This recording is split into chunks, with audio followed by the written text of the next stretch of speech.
All right, let's jump straight into this explainer. Today, we're diving headfirst into the incredibly complex, high-stakes world of modern facial surgery. Specifically, we're going to unpack the intense precision of Surgery First Orthognathic Surgery. This is a procedure where literal millimeter-level adjustments can completely change a person's facial symmetry, their function, and even their aesthetic identity. It's this wild surgical specialty that demands both bleeding-edge technology and, frankly, unparalleled human intuition. So let me ask you this. Would you trust a computer or a human eye to reconstruct your face? That question right there perfectly frames the core paradox of modern orthodontic surgery. I mean, we have access to the most sophisticated 3D mapping tools ever created. Yet, as we're going to see, there are these absolutely crucial moments on the operating table where the surgical team has to look at that highly advanced 3D simulation and completely ignore it. It's a fascinating tension between the algorithm and the artist. Here is our roadmap for today. 1. The surgery first approach. 2. The orthodontist surgeon team.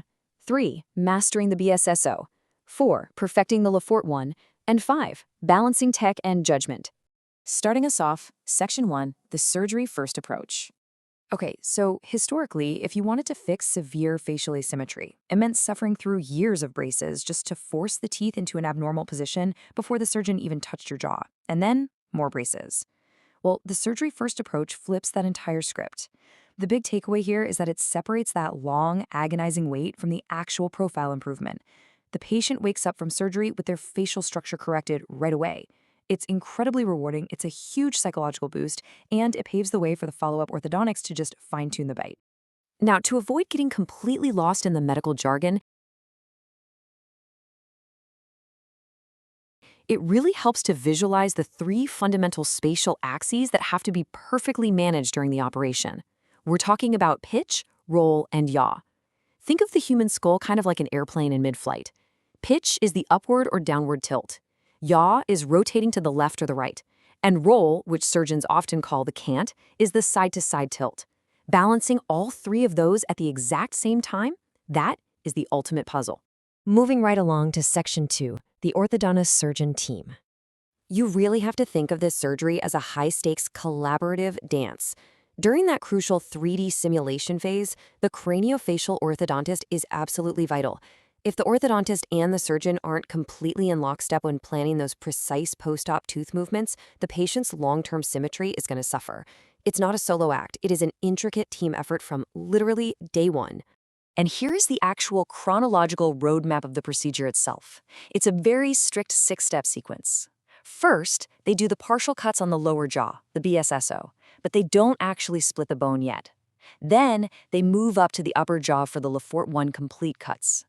Only then do they go back to finish the lower jaw split. After that, they meticulously check the nerves, wire the jaws together temporarily, and finally, lock the whole shebang down with titanium plates and screws. Okay, Section 3, Mastering the BSSO.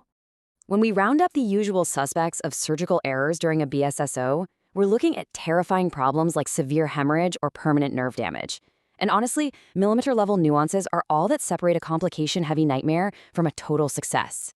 For example, to avoid a massive bleed, the surgeon has to stay exactly under the periosteum. That's the membrane covering the bone, so they don't accidentally nick the vein plexus in the masseter muscle. And to protect the crucial inferior alveolar nerve, the saw cut has to be incredibly superficial. We're talking just 2.5 to 3 millimeters deep, avoiding the marrow entirely. Oh, and when inserting screws, they have to maintain a safe distance of exactly 15 millimeters from the inner cortex. No room for error.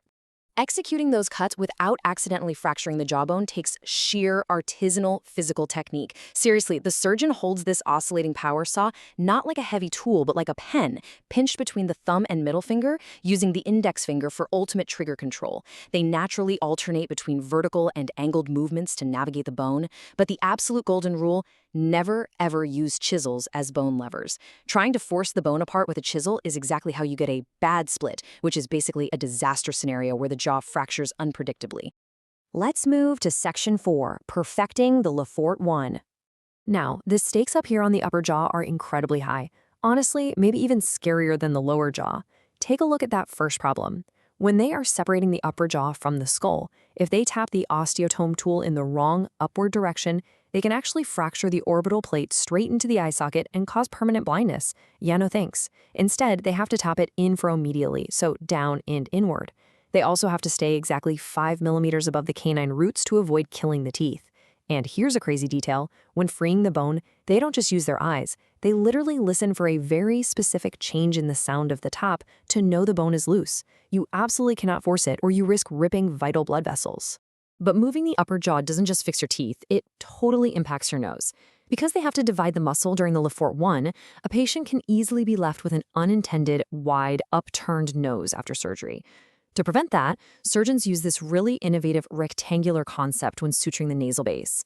By creating a perfectly symmetric rectangle between the inner corners of the eyes and the outer points of the nose, they can firmly cinch that muscle back into place. This guarantees the nose keeps its perfect shape once all the swelling goes down. Which brings us to Section 5, Balancing Tech and Judgment. Obviously, digital renderings are a game changer. They give the team a massive head start by virtually mapping the skull long before the first incision is ever made.